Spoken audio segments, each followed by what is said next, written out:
Schindler's List, released on February 9, 1994, is a phenomenal drama film that depicts the extraordinary compassion and courage of a man amid the horrors of the Holocaust.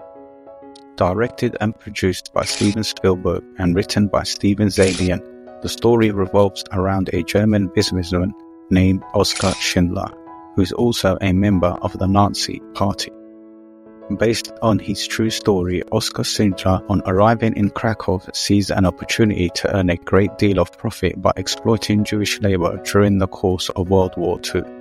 This movie stands as a profound exploration of both the moral evolution of Oskar Schindler as well as the horrors of the Holocaust. As soon as Oskar Schindler realizes the brutalities inflicted by the Nazi regime upon the Jewish population and labor, his character undergoes an intense and strong transformation from an opportunist to a savior.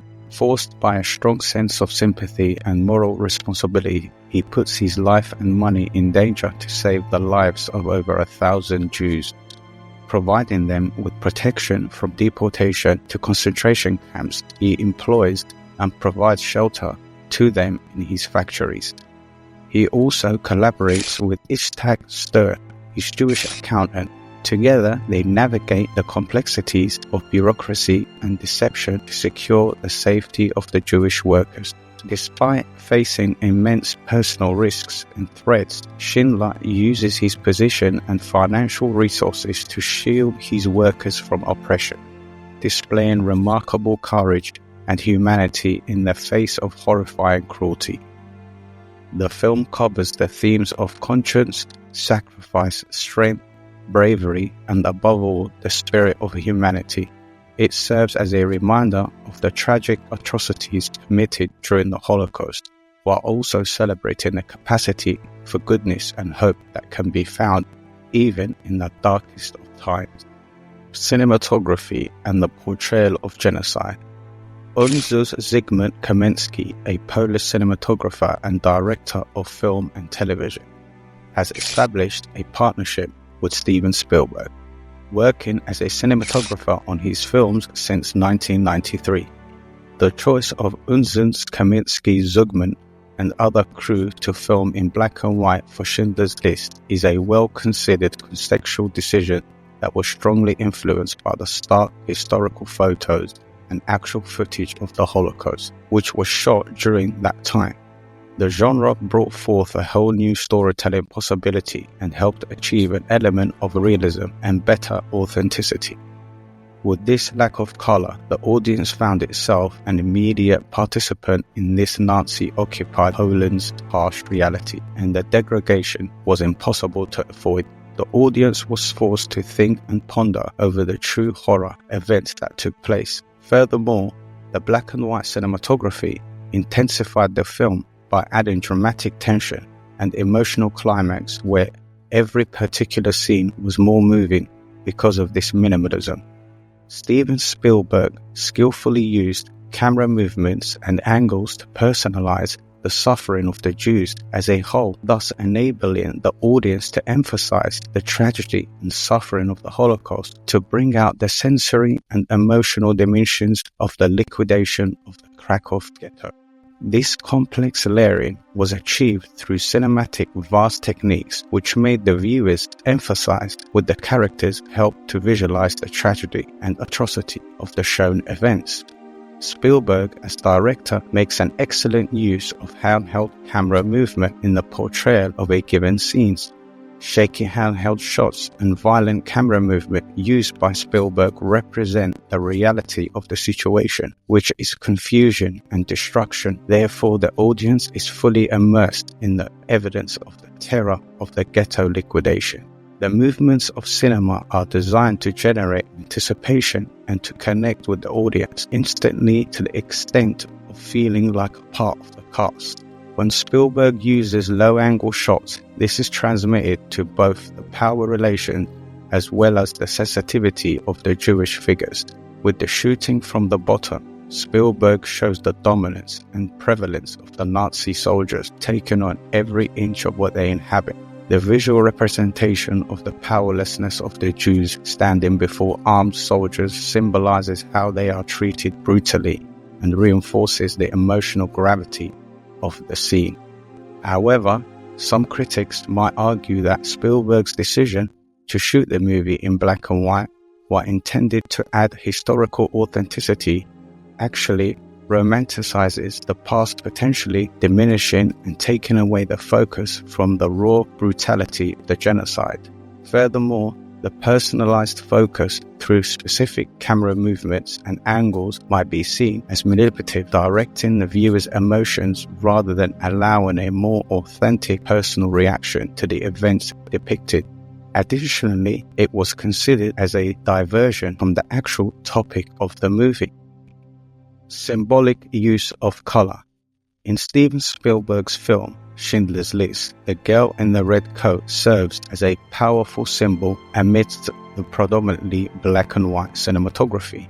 Janet Walker, a film scholar, interprets her significance as representing innocence and tragedy within the narrative. Her presence serves as a reminder of the innocence that was lost amidst the horrors of the Holocaust.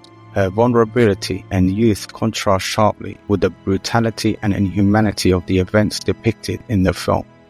The girl in the red coat symbolizes the innocence and vulnerability of the victims of the Holocaust, serving as a poignant reminder of the human cost, hatred, and bigotry. However, it can also be thought of as impacting the movie negatively by oversimplifying the Holocaust tragedy, reducing it to a single emotionally manipulative image. This technique could be viewed as Spielberg prioritizing narrative and emotional impact over historical accuracy and the complexity of the Holocaust's horrors. Capturing the scale of the Holocaust. In Schindler's List, Spielberg's juxtaposition of wide shots of concentration camps with close-ups of individual faces is a cinematic technique that effectively conveyed the dual aspects of the Holocaust, its large and cruel impersonality, and the intimate experience of the inflicted pain. The wide shots of concentration camps are a way to give a background regarding the commotion of the Holocaust. These scenes were illustrated mainly by the layout of the camps in aerial views, rows of barracks, as well as a lot of barbed wire and masses of people moving like a shadow. Spielberg wanted to focus attention on the camps from wide shooting angles, which shows how the parts of the victims disappeared, so that the audience sees the extent of the victim and crime. In contrast, in many scenes, we can see close-ups of the faces of people, which help us to discover the individual human experience of the Holocaust. These particular shots are directed at the actors' faces, where viewers can see their emotions and feelings.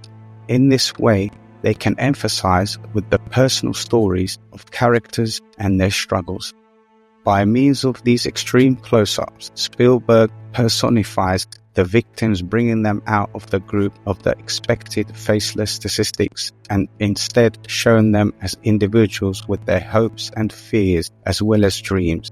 This cinematography technique demonstrates how even with extreme sadness and pain, the people present themselves as strong individuals and possess the qualities of courage and dignity.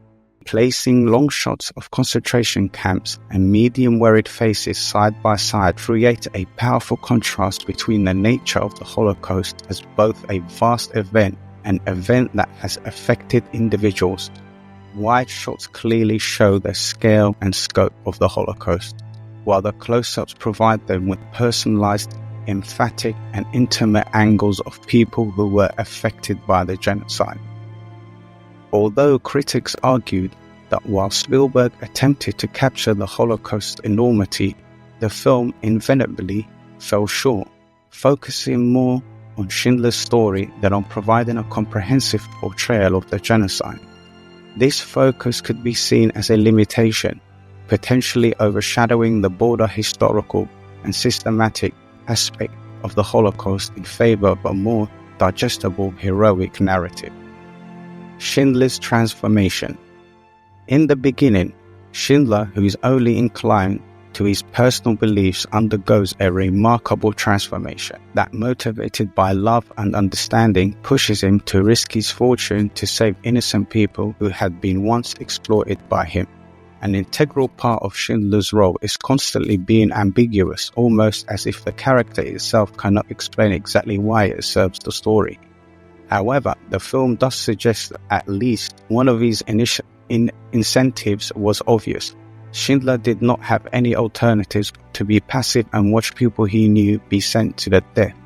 Stern, his treasurer, being a Jew, possibly played a most important role in his transformation, while the Krakow ghetto evacuation and seeing the little girl in the red coat was also something that might have been influential. Some may contend that the film overly romanticizes Oskar Schindler's transformation from opportunist to savior, potentially glossing over his flaws and the morally complex nature of his actions. The perspective gives us another view of the Schindler's List that simplifies the moral ambiguities involved, presenting a more palatable story of redemption that may not fully engage with the deeper ethical questions. Spielberg's narrative technique.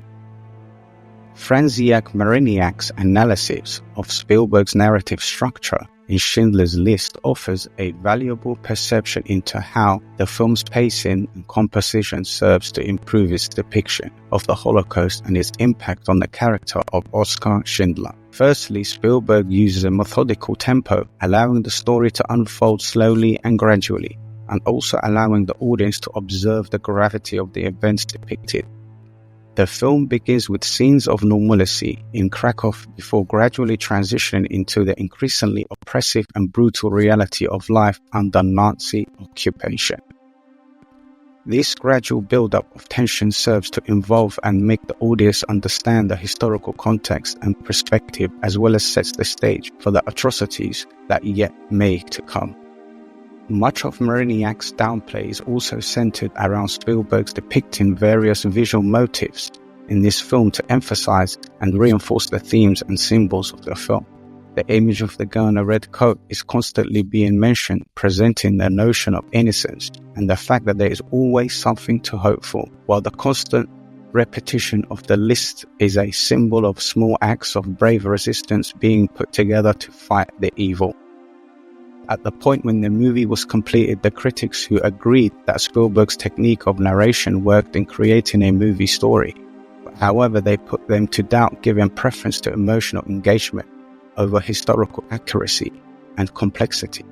Such elements as the film's pacing and composition were made for a bigger emotional impact, making it appear as if Hollywood was adding to a narrative that simplifies what the Holocaust was all about, thereby highlighting only those individual stories. To sum up, Schindler's List is a remarkable work of art that not only tackles the issues of human atrocities, but has also proved to be a timeless film that goes beyond the boundaries of filmmaking. This film is literally the epitome of the cinema, as it takes the viewers on an emotionally charged tour during the Holocaust, narrated through the story of Oskar Schindler, a German businessman who turns out to be an unusual hero. The museum plays the role of a historical masterpiece and can be taught as a learning tool to students about the Holocaust horrors and the disaster that followed. Even though Schindler's List is an outstanding achievement in cinematography, powerfully telling stories by Spielberg and the acting by actors, other critics may contend that the film romanticizes Schindler's transformation from opportunist to savior, which may overlook his flaws and the morally complex nature of his actions. At least from this angle, Schindler's List had the potential to straightforwardly aim to moral ambiguities, given an acceptance story of reconciliation rather than focusing entirely on more complex ethical questions. Another point is that the movie has hesitated to touch on the cruelty debate, which is the most important subject, and it is preferred to leave it to the audience.